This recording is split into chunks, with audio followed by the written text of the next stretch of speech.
नमस्कार, मैं हितेंद्र कुमार। आप देख रहे हैं सबकी खबर टीवी। जैसे कि पता है आपको, लोकसभा चुनाव ख़त्म हो चुके हैं और अब विधानसभा चुनाव का बिगुल बज चुका है हरियाणा में। और यहाँ पे सबसे पहली जो बाजी है विधानसभा चुनाव के लिए, उसके लिए सरगर्मियाँ तेज़ हो गई हैं। माहौल जो है वो तैयारियों का शुरू हो गया है विधानसभा चुनाव के लिए। और सबसे पहली बाजी मारी है इनेलो सुप्रीमो अभय सिंह चौटाला ने। उन्होंने अपनी पार्टी से अब तक 7 से 8 कैंडिडेट्स के नाम जो हैं, उम्मीदवारों के नाम घोषित कर दिए हैं, जो कि विधानसभा चुनाव के लिए नॉमिनेट हुए हैं इनेलो पार्टी की तरफ से। तो उसी सिलसिले में आज हम बैठे हैं इनेलो पार्टी से। हमारे साथ हैं पवन सिंह धनखड़ जी, जो कि पूर्व ऑफिस सेक्रेटरी रह चुके हैं इनेलो पार्टी में। आइए उनसे बात करते हैं और बताते हैं किस तरीके से तैयारी है और इनेलो पार्टी अब किस तरीके से, जैसा कि आपने देखा कि चुनाव जो लोकसभा के चुनाव जिस तरीके से ख़त्म हुए हैं, इनेलो पार्टी की क्या तैयारी है और विधानसभा चुनाव में इनेलो पार्टी क्या कुछ नया करने जा रही है, और सुप्रीमो अभय सिंह चौटाला को के चुनाव को लेकर कितने तैयार हैं। आइए बात करते हैं। नमस्कार धनखड़ साहब। नमस्कार जी, आपको और आपके सभी चैनल के देखने वाले सभी दर्शकों को मेरी तरफ से हाथ जोड़ करके सभी को नमस्कार। धनखड़ सर, जिस तरीके से सबसे पहले तो सुप्रीमो जो हैं हमारे अभय सिंह चौटाला जी इनेलो पार्टी से हैं, और सबसे पहले जो, क्योंकि लोकसभा चुनाव ख़त्म हो चुके हैं, विधानसभा चुनाव का जो एक बिगुल था वो बज चुका है, और सबसे पहली बाजी मारी जो है अभय सिंह चौटाला जी ने मारी है, जो अपने उम्मीदवारों के नाम घोषित करके। क्या कहना चाहेंगे इसके ऊपर? इसके ऊपर मैं यही कहना चाहूँगा कि अभय सिंह चौटाला ने जो 8-7 नाम जो करे हैं घोषित, ये जो है पार्टी के लिए अच्छे संकेत हैं। क्योंकि आज के टाइम हर वोटर ये चाहता है जो भी कोई कैंडिडेट हो वो मेरे से सीधा जो है संपर्क में हो। तो अगर जो एट ए टाइम नाम घोषित करा जाए तो वो कैंडिडेट जो है पूरे गांव में भी नहीं जा सकता अपने हल्के में। अब इनको पूरा टाइम मिल जाएगा, हर वोटर से फेस टू फेस इनका जो है मिलान हो जाएगा। और आज यही वोटरों की मांग है भाई, मेरे को सीधा जानना चाहिए। आज वो ज़माना नहीं है, पहले होता था।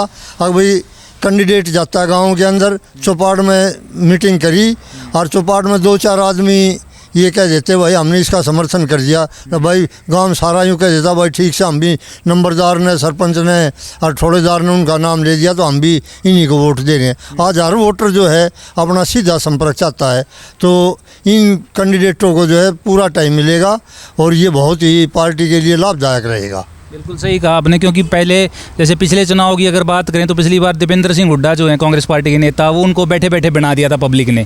लेकिन अब की बार जिस तरीके से यहाँ पे उन्होंने पूरे परिवार के साथ घूमे हैं और जिस तरीके से चुनाव खिंचा है और पूरा टक्कर का चुनाव रहा है, कैसा? तो अब की बार जो है दीपेंद्र हुड्डा ने पिछला जो हार से सबक लेते हुए उन्होंने जो है पूरा परिवार 2 महीने पहले जो है मैदान में उतार दिया था। बिल्कुल दीपेंद्र हुड्डा भी डोर टू डोर करने लग रहा था, उसकी मिसेज भी, उसकी माँ भी और भूपेंद्र हुड्डा भी, तो उसका उन्होंने फिर लाभ मिला। तो इसी तरह से हम भी यही देख रहे हैं कि हमारे जो ये कैंडिडेट 8-7 हैं इनको पूरा टाइम मिलेगा और पार्टी को लाभ होगा। तो धनखड़ सर, जिस तरीके से अभी 7 से 8 सीटों के लिए उम्मीदवारों की घोषणा की है अभय सिंह चौटाला जी ने, और अभय सिंह चौटाला जी ने लोकसभा चुनाव भी अभी जो लड़ा था और वहाँ कुरुक्षेत्र से थोड़ा उनको निराशा रही वहाँ से, तो अब मौजूदा विधायक हैं वो ऐलनाबाद से, और वहीं से वो दोबारा से चुनाव लड़ने जा रहे हैं। उन्होंने अपना नाम जो है घोषित किया है वहाँ से। क्या कहना चाहेंगे इसके ऊपर? हाँ, अभय सिंह चौटाला ने जो है अपना जो है ऐलनाबाद से कह बोल दिया है भाई मैं जब तक चुनाव लड़ूंगा ऐलनाबाद से लड़ूंगा। और लोकसभा चुनाव की जो बात है, लोकसभा का जो चुनाव था वो जो है राष्ट्रीय मुद्दों के ऊपर चल रहा था, और राष्ट्रीय मुद्दों के ऊपर लोगों ने जो 2 ही पार्टी राष्ट्रीय स्तर की थी उनके अंदर ही लोग जो है बट गए। और एक तरफ तो वे लोग हो गए जो बीजेपी को हराना चाहते थे, और एक तरफ वे लोग हो गए जो बीजेपी को जिताना चाहते थे। इसलिए जो है वहाँ पर जो है अभय सिंह जो है तीसरे नंबर पर रहे। बाकी मैं तो वहाँ के लोगों से वैसे ये कहना चाहूँगा, और उन लोगों से प्रार्थना भी हम गए भी थे, अब भाई उन लोगों ने चौधरी अभय सिंह चौटाला को जो वोट देनी चाहिए थी। क्योंकि जो 2 कैंडिडेट थे लोकसभा के अंदर, जो बीजेपी और कांग्रेस समर्थित आम आदमी पार्टी का, वे जो है ना तो उस इलाके के और ना ही जो है उनका कभी आना जाना, और ना वे किसी ने जानते और ना लोग उन न जानते। पर राष्ट्रीय मुद्दों के ऊपर लोगों ने जो है चौधरी अभय सिंह चौटाला को वोट नहीं दी, और नहीं तो चौधरी अभय सिंह चौटाला को जो है हर गांव में हर बच्चा यूँ जानता भाई ये है चौधरी अभय सिंह चौटाला जी। अगर जाए 1 मिनट के लिए मैं ये कहूँ भाई वो जो अपना जो था सुशील गुप्ता को किसी गांव के अंदर उन्हें खड़ा कर दो तो कोई आदमी भी ये नहीं बता सकता ये सुशील गुप्ता होगा जो चुनाव लड़ रहा है। चेहरे से नहीं जानते, चेहरे से कोई नहीं जानता। और अभय सिंह को बच्चा अभय सिंह को जाना, अभय सिंह के पिताजी को जाना, अभय सिंह के दादा को जाने, तो अभय सिंह के जो 3-4 पीढ़ियों से, और अभय सिंह ने पहले भी वहाँ से चुनाव लड़ा था, उसके लड़के ने भी लड़ा था, तो उनकी तो वह कर्म भूमि थी। लेकिन लोगों ने जो है राष्ट्रीय स्तर के मुद्दों को देखते हुए वहाँ पर जो है 2 जगह बट गए और 2 जगह वोट दी। बिल्कुल सही कहा धनखड़ सर आपने कि जो इनेलो पार्टी है वो बहुत सशक्त पार्टी रही है पुराने ज़माने से। चौधरी देवीलाल जी के टाइम से उन्होंने बहुत शुरुआत की थी, पार्टी के जन्मदाता थे वो, और बहुत बड़े तरीके से जो है हरियाणा के अंदर इनेलो पार्टी का काम किया है। और उसके बाद ओम प्रकाश चौटाला जी ने उन्होंने इसको आगे बढ़ाया और फिर अब अभय सिंह चौटाला बढ़ा रहे हैं। तो एलनाबाद की सीट की बात करें तो वहाँ क्योंकि गढ़ माना जाता है इनेलो का, एलनाबाद को, तो वहाँ से तो आपको मेरे हिसाब से शॉर्ट लग रहा है अभय सिंह चौटाला एक तरफा वहाँ से। बिल्कुल वहाँ पर कोई दिक्कत नहीं है। एलनाबाद के अंदर तो बाई इलेक्शन जो हुआ था, अभय सिंह चौटाला ने जो इस्तीफा दिया किसानों के आंदोलन के उसमें, और फिर बाई इलेक्शन हुआ, तो बाई इलेक्शन के अंदर अभय सिंह चौटाला को हराने के लिए सारी की सारी पार्टियां एक हो गई थी। कांग्रेस हो चाहे बीजेपी हो चाहे वो कांडा की पार्टी हो, सब ने मिल करके अभय सिंह को हराने की कोशिश करी। लेकिन उस समय भी जो है वहाँ के एलनाबाद के लोगों ने अभय सिंह चौटाला को काफ़ी वोट दे करके जिताने का काम किया। और अब आगे तो जब आम चुनाव होगा उसमें तो शायद हमारा अपना ये मानना है अब उसमें हर पार्टी अपने उम्मीदवार को जिताने की कोशिश करेगी, क्योंकि अब सब ने मुख्यमंत्री बनने के वो होगा। बाई इलेक्शन में कोई सरकार ना गिरनी थी ना सरकार बननी थी, तो कांग्रेस के लोग भी ये सोच रहे थे भैया अभय सिंह को हरा लो ताकि ये जो है किसान मजदूर की पार्टी है, और अभय सिंह हार गया तो ये जो है यह पार्टी ख़त्म हो जाएगी। इस वजह से जो है सारी पार्टियां उसको हराने के लिए उनने जो 2 नंबर का कैंडिडेट दिखा उसकी तरफ जो है सब इशारा करके गए।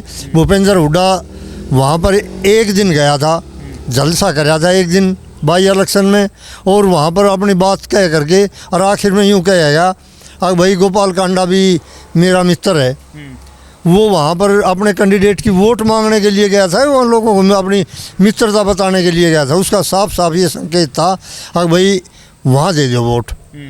उसके बावजूद भी जब अभय सिंह चौटाला जीत करके आ गया तो अब तो आम चुनाव में तो कोई दिक्कत ही नहीं है, वो तो काफ़ी वोटों से जीतेंगे। जी, बहुत बढ़िया बात।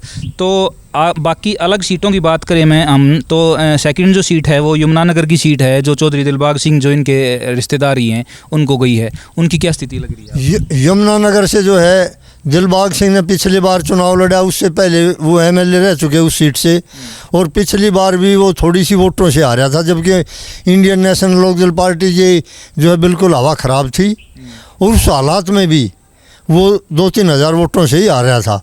तो अब की बार जो है वहाँ पर दिलबाग सिंह जो है 200% जीत करके निकलेंगे। हम जो है जब अभय सिंह ने पद यात्रा करी उस टाइम यमुनानगर के इलाके में पद यात्रा में साथ थे, तो वहाँ पर जब शहर के अंदर पद यात्रा बढ़ी तो शहर के लोगों ने, व्यापारी लोगों ने भी अभय सिंह चौटाला और दिलबाग सिंह का इतना भारी स्वागत कराया था। अब बिल्कुल इतना हजूम हल्ला था सारे बाज़ार के अंदर, हर दुकानदार जो है साथ चल रहा था। तो उन बातों को देखते हुए हम ये कहें वो तो 100% नहीं 200% जो है अब की बार जीतते हैं। अच्छी स्थिति है मतलब दिलबाग सिंह जी की। चलो बहुत बढ़िया। अगली जो सीट है अगर बात करें हम तो रादौर की डिक्लेयर की है इन्होंने, रादौर से श्याम सिंह राणा जी को टिकट दिया है, थमाया है, क्या कहेंगे? श्याम सिंह राणा बहुत ही एक सज्जन और एक बहुत मिलनसार आदमी है। पहले भी वे एमएलए रहे हैं और मंत्री रहे हैं, लोगों में उसकी बहुत अच्छी छवि है। हम उस हल्के में भी घूमे थे पद यात्रा के टाइम, तो लोग जो है उसको यूँ कहते हैं भाई ये आदमी तो बहुत ही बढ़िया आदमी है। अच्छा। बहुत ही मिलनसार है, आम आदमी के दुख में सुख में जाता रहता है हर गांव में, जहाँ भी कहीं उसको पता चलता है तो हर आदमी के दुख सुख में रहता है शामिल, और कोई दिक्कत और वैसी हो तो उसको भी आगे वो खड़ा होकर के काम कराने की कोशिश करता है। तो श्याम सिंह राणा भी कमज़ोर कैंडिडेट नहीं है, वो भी एक मजबूत कैंडिडेट है और सीट में काट देगा। वो भी साफ छवि के इंसान हैं और लोगों से जुड़े रहते हैं, ग्राउंड जीरो। हाँ, लोगों से जुड़े रहते हैं, बिल्कुल ज़मीनी सतर के नेता है और बहुत एक साधारण किस्म के आदमी है। उसमें ये कोई वो नहीं कि भाई मैं एक्स MLA एक्स मंत्री हूँ, वो तो बिल्कुल साधारण आदमी है और आज लोग साधारण आदमी को ही पसंद करते हैं। बहुत बढ़िया, धन्यवाद धनखड़ साहब। तो अगला अगर बात करें तो एक मेन मुद्दा जो है, मेन सीट जो थी बहादुरगढ़ की, जहाँ से जो इनेलो के राष्ट्रीय अध्यक्ष भी अपने प्रदेश अध्यक्ष रहे हैं रणफीर सिंह राठी जी, जो कि उनका दुखद जो है उनके साथ घटना हुई और पिछले कुछ समय पहले उनकी देहांत हो गया। लेकिन वहाँ का कहीं ना कहीं धनखड़ साहब, अगर मुझे लग रहा है वहाँ से अगर नफे सिंह राठी जी के परिवार में अगर टिकट जाती है, जो कि अभी कंफर्म नहीं है, उनके पत्नी लड़ेंगी या उनका बेटा लड़ेगा या भतीजा लड़ेगा, तो कहीं ना कहीं एक जो लोगों की जो सिंपैथी है लोगों का, वो उनको मिलेगा और वहाँ से भी एक कुछ ना कुछ चांसेस लग रहे हैं। बिल्कुल, बहादुरगढ़ की सीट भी हमारे झज्जर ज़िले के अंदर, अगर मतलब झज्जर ज़िले की हम चारों सीटों का जब देखते हैं तो बहादुरगढ़ की जो है 1 नंबर पर सीट है। तो नफे सिंह राठी जिंदा थे उस समय भी, और अब उनकी जो हत्या कर दी गई उससे और भी सहानुभूति उस परिवार को मिलने की वो संभावना है। अभी 5-4 दिन पहले जो है हमारा जिला स्तरीय प्रोग्राम था जो कि झज्जर में होना था, लेकिन वो बाद में एट ए टाइम जो है बहादुरगढ़ के वर्करों ने, उन नेताओं ने प्रार्थना करके बहादुरगढ़ में करवा लिया। तो हमने जो देखा कि बहादुरगढ़ के उस प्रोग्राम में बहादुरगढ़ हल्के के कम से कम भी आदमी आ रहे थे, 2000 आदमी बहादुरगढ़ के थे उस प्रोग्राम के अंदर। तो इस घटना से जो नफे सिंह राठी की जो हत्या हुई है, इस घटना से जो है नफे सिंह राठी के परिवार के प्रति लोगों में सहानुभूति है। और पीछे जब नगर परिषद का चुनाव हुआ था तो उसमें भी उनने दिखा दिया भी 25,000 वोट नगर परिषद के चुनाव में वे लेकर के बहुत थोड़े मार्जिन से हारे थे। और देहात में तो अब की बार बदलाव है ही, 25,000 वोट वे शहर से लेकर चलेंगे और देहात में लोग जो है वोट लोकदल पार्टी की तरफ से भी देंगे। नफे सिंह राठी की भी सहानुभूति है, तो वहाँ भी वो सीट जो है 100% जो है, चाहे वो उनका लड़का हो नफे सिंह जी का, चाहे उनकी पत्नी हो या उनका भतीजा, जो भी परिवार उनका सहमत होकर के एक को जो नाम देंगे वो 100% जीतने की संभावना है। हाँ, अभय सिंह चौटाला जी ने वो उन्हीं के परिवार पे ही छोड़ा है कि भाई आप किनका नाम आप देना चाहते हैं आप दीजिए हमें, और हम उन पर विचार करेंगे और उस हिसाब से लेके आए। उस दिन मीटिंग में तो अभय सिंह चौटाला ने परिवार के सामने ये कह दिया भाई मैं जो है सिंबल ला करके बिना नाम का आपके हाथ में पकड़ा दूंगा, अपना परिवार बैठ करके किसी जिसका भी चाहो उसका नाम भर लेना। तो वो तो परिवार की सहमति से वो हो जाएगा, वो कोई दिक्कत नहीं है। बिल्कुल सही कह रहे हो आप। वहाँ से कहीं ना कहीं जनता की सहानुभूति उनको मिलने की पूरी संभावनाएं हैं और वहाँ से हो सकता है कि वो सीट जो है इनेलो पार्टी बिल्कुल 100% लग रहा है कि वो निकाल लेंगे। वो 100% सीट जो है वो निकलते दिख रही है। बहुत बहुत धन्यवाद। तो अगली सीट की अगर बात करें धनखड़ सर, तो नारनौंद की सीट आती है जहाँ से उमेद सिंह लोहान जी को टिकट दिया गया है। उमेद सिंह लोहान जो है हमारे इंडियन नेशनल लोकदल पार्टी का युवा का अध्यक्ष रहा है प्रदेश का काफ़ी समय से, और अच्छा वक्ता है, अच्छा बोलने वाला है, मधुर भाषी है और मिलनसार है। वो भी जो है पूरी मेहनत पहले भी कर रहा था और अब टिकट की घोषणा होगी तो अब और भी ज़्यादा करेगा। तो वो भी जो है ये सीट जो है बिल्कुल लोकदल पार्टी को मिलेगी, इनमें कोई शक की गुंजाइश नहीं है। बहुत बहुत धन्यवाद।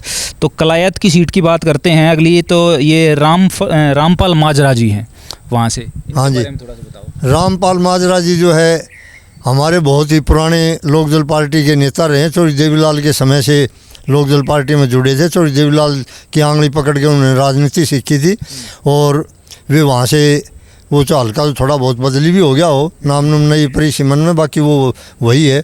वो भी बहुत ही मिलनसार आदमी है, बहुत ही मधुरभाषी हैं और लोगों में दुख सुख में हमेशा लोगों के बीच में रहते हैं।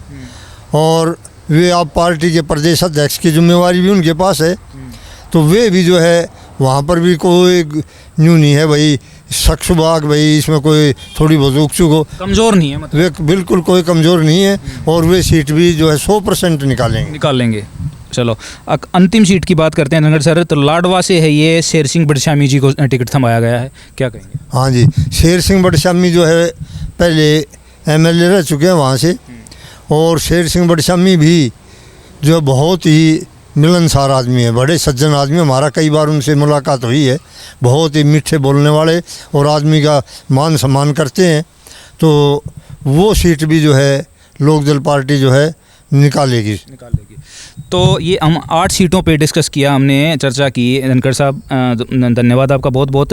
थोड़ा सा हम इन जो अभी तक सीटें डिस्कस हुई हैं इनसे हटके भी जो हमने चर्चा की है, थोड़ा सा हटके भी बात करते हैं। अगर हम झज्जर हल्के में बैठे हुए हैं इस टाइम पे, और झज्जर डिस्ट्रिक्ट की अगर हम 4 सीटों की बात करें, जिसमें से एक बहादुरगढ़ पे हमने चर्चा कर ली है, अगर बाकी की 3 सीटों पर बात करें तो थोड़ा सा अंदाज़ा देने की कोशिश, थोड़ा सा हम आपसे सुनना चाहेंगे कि यहाँ से क्या उम्मीदें लग रही हैं आपको, किन किन को यहाँ से मिल सकता है टिकट। जो अगर हम बात करें बादली हल्के से, बेरी हल्के से और अपना एक झज्जर हल्के से, 3 हल्कों की बात करते हैं। देखिए झज्जर हल्के की जहाँ तक बात है जी, ये रिजर्व हल्का है ऐसे समाज के लिए, और इसमें जो है हमारे मुख्य मेन रूप से जो है 2-3 कैंडिडेट जो टिकट के दावेदार हैं, जिसमें एक तो झज्जर नगर परिषद से पहले पार्षद रहा उड़ा धर्मवीर दरोगा, हमारे 5 वार्ड से ही पार्षद उसकी मिसिज रही है।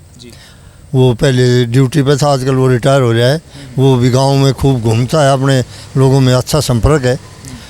और एक दूसरे है वहाँ से भूरावास गांव से सतीश इंजीनियर, अच्छा, उसने पीछे लगभग जो है 6 महीने पहले की बात है, 7-8 महीने पहले पार्टी ज्वाइन करी थी, और वहाँ पर गांव में उसने चौरिया सिंह चौटाला का प्रोग्राम कराया था। अच्छा अच्छा, तो उसका प्रोग्राम भी बहुत ही तगड़ा प्रोग्राम होया था। 8-10 हज़ार आदमी उसे प्रोग्राम में इकट्ठे हुए थे। तो वो भी पढ़ा लिखा है और मिलनसार है। अगर उसको टिकट मिलती है या धर्मवीर को मिलती है, दोनों ही लोगों में जो है मिलने वाले हैं, मजबूत कैंडिडेट हैं। तो ज़्यादा चांसेस आपको किसके लग रहे हैं? देखो जी, ये तो मैं हाईकमान का मैं ये कहूँ कि ज़्यादा चांसेस जिसके हैं, ये भी एक जो है अन्याय होगा। जी जी, क्योंकि मैं पार्टी का जो है इसका ज़िले का ऑफिस सेक्रेटरी भी रहा हूँ, हल्का प्रधान भी रहा हूँ। तो ये मैं नहीं कह सकता भी ज़्यादा चांसेस किसके हैं। वो तो हाईकमान ने अपना सर्वे करा करके और वो जो डिसीजन लेंगे वो ठीक लेंगे। पर बाकी कैंडिडेट दोनों जो है मजबूत हैं। बेरी से कुछ बादली से भी थोड़ा सा अलग बता सकते हैं थोड़ा सा? हाँ, बेरी से भी जो है, जैसे हमारा ज़िला जो प्रधान है वो बेरी हल्के से ही है, जो झज्जर जिले का प्रधान है जयभगवान पहलवान, डिगल गांव से है, बड़ा गांव है। और उसके अलावा जो हल्के का अध्यक्ष है बलराज खर्रर भी जो है मजबूत है, पुराना कार्यकर्ता है, पार्टी से बहुत पुराना जुड़ा हुआ। हर गाँव में उसके जो है 10-20 आदमी उसको बाई फेस जानते हैं, वो उनको जानता है। पूरे हल्के में ऐसा कोई गांव नहीं हुआ जिसमें वो नहीं जानता हो। तो वो भी कैंडिडेट जो है तगड़ा पड़ेगा। और युवा का जो हमारा जिले का प्रधान है प्रमोद राठी, वो भापटोदा गांव से है और वो गांव का अब सरपंच प्रतिनिधि है, मौजूदा उसकी मिसिज है। तो वो भी जो है लाइन में और मजबूत है। चलो, थोड़ा सा लंबा हो जाएगा वीडियो। धनखड़ साहब जल्दी में 2 क्वेश्चन और पूछता हूँ। बादली से जल्दी से 2 नाम और बता दीजिए। बादली से जो है जैसे नरेश शर्मा जी पार्टी में हैं, हो सकता है वे भी हो जा। और कई और भी जो है बड़ा नाम आई थिंक नरेश शर्मा। हाँ, नरेश शर्मा जी जो पूर्व विधायक रहे हैं और वे पार्टी के लिए काफ़ी जो है संघर्ष भी कर रहे हैं। कई तो उनको टिकट मिलने के पूरे आसार। हाँ, वो भी हो सकते हैं, कोई नया भी हो सकता है। और ये भी हो सकता है चौरिया सिंह चौटाला का कई दिन उस दिन हमने बयान सुना था, अभी हम जो छोटे दल हैं क्षेत्रीय, उनसे हम समझौता करेंगे। जी, समझौते की बात कही आपने धनखड़ साहब, जैसे आरजेपी से अभी समझौता चल रहा है, तो ये क्या कंटिन्यू रहेगा विधानसभा इलेक्शंस में? देखो, वो तो हाईकमांड का मामला, वो रहेगा या नहीं रहेगा। पर बाकी अब सिंह का एक दिन बयान देखा था मैंने फेसबुक के ऊपर, तो उन्होंने ये कहा था भाई हम जो है जो हरियाणा के अंदर जो छोटे छोटे दल हैं जो ये कांग्रेस का जो इंडिया गठबंधन और ये एनडीए, इनसे अलग हम एक और गठबंधन हरियाणा में लोकल तैयार करेंगे। तो हो सकता है कुछ सीट फिर उनको भी तो देनी पड़ेंगी ना, तो कोई सीट उनके भी जा सकती है। तो इसमें आपका इशारा, जैसे मान लो अगर आम आदमी पार्टी, क्योंकि वो गठबंधन अब कई बार जैसे कांग्रेस पार्टी कह रही है कि हम विधानसभा चुनाव जो आम आदमी पार्टी के साथ नहीं लड़ेंगे, तो ये आम आदमी पार्टी भी हो सकती है गठबंधन में? देखो ये तो मैं कुछ नहीं कह सकता, क्योंकि ये हाईकमान का मामला है जी। वो किससे करेंगे किससे नहीं करेंगे। बाकी अभय सिंह के बयान के मुताबिक जो मैंने सुना है, तो उन्होंने यही कहा भी जो छोटी पार्टियां हैं, प्रादेशिक पार्टियां, हम उनको साथ लेकर के और बीजेपी और कांग्रेस को हराने के लिए इकट्ठे मिल करके चुनाव लड़ें। छोटी पार्टियां ही बहुत हैं, हरियाणा प्रदेश के अंदर भी छोटी छोटी पार्टियां बहुत हैं, तो कुछ सीटें उनको भी देनी पड़ेंगी। तो इस तरीके से धनखड़ सर, अब की बार लोकसभा चुनाव की बात करें तो 5-5 सीटों में डिवाइड हो गया है बीजेपी और कांग्रेस पार्टी। तो जिस तरीके से बराबरी की टक्कर है अब की बार बीजेपी कांग्रेस जो बड़ी पार्टियों को लेके, वहाँ पे आपको इनेलो पार्टी का जनाधार क्या लग रहा है, क्या स्थिति लग रही है? 90 सीटों में से कहाँ जा रही है पार्टी?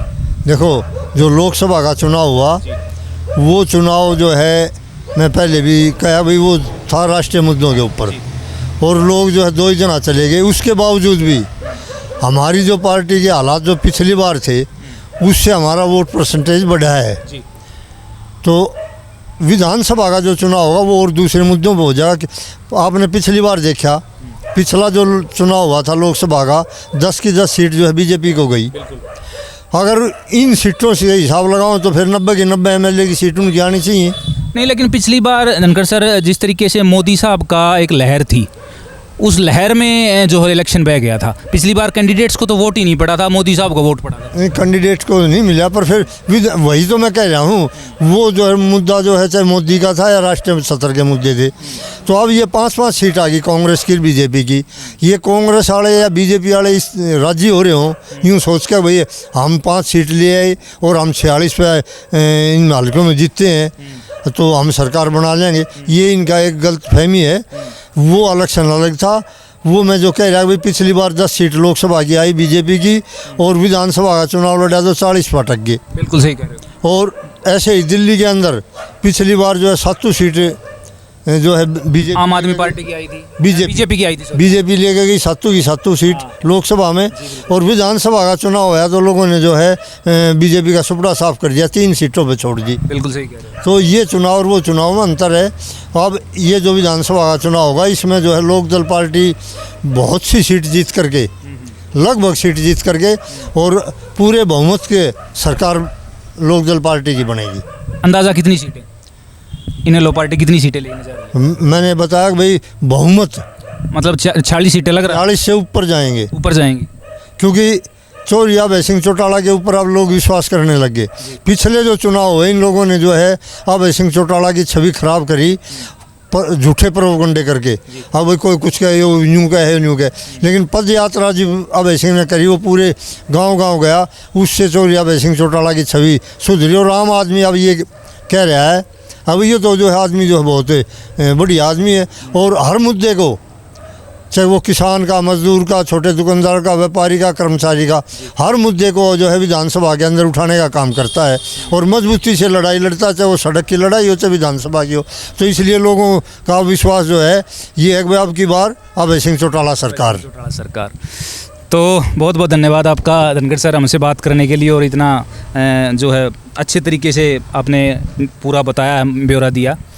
तो जी, तो ये थे पवन सिंह धनखड़ जी, पूर्व ऑफिस सेक्रेटरी इनेलो पार्टी से, जिन्होंने पूरे तरीके से बताया है कि इनेलो पार्टी जो है, जो पिछला चुनाव था लोकसभा चुनाव, वो अलग मुद्दों पे चुनाव था, वो राष्ट्रीय मुद्दों पे चुनाव था। अब जो चुनाव है वो विधानसभा चुनाव है, और विधानसभा चुनाव जो होता है वो लोकल जो क्षेत्रीय मुद्दे हैं उनके ऊपर होता है। तो वहाँ पे जो है वोटर वो क्षेत्रीय लोगों को देख के वोट देगा। और उस जिस तरीके से धनखड़ साहब ने कहा कि अभय सिंह चौटाला का जो नाम है, जो शख्सियत है, जो पहचान है, वो क्षेत्र के लोगों में बहुत अच्छी पहचान है। और उन्होंने 8 उम्मीदवारों की अभी तक लिस्ट घोषित कर दी है, जिस पे हमने चर्चा की। लगातार हम आपको बताते रहेंगे, और जिस पार्टी का आगे कांग्रेस पार्टी की डिक्लेयर होती हैं, विधानसभा की बीजेपी पार्टी की डिक्लेयर होती हैं, हम आपको लगातार दिखाते रहेंगे, लगातार बताते रहेंगे। विधानसभा चुनाव का हर ब्यौरा हम आपको पहुंचाते रहेंगे। तो हमें वीडियो को लाइक कीजिए, शेयर कीजिए, चैनल को सब्सक्राइब कीजिए, कमेंट्स के ज़रिए अपने सुझाव ज़रूर देते रहिए। आपका देखने के लिए बहुत बहुत धन्यवाद। बहुत बहुत धन्यवाद।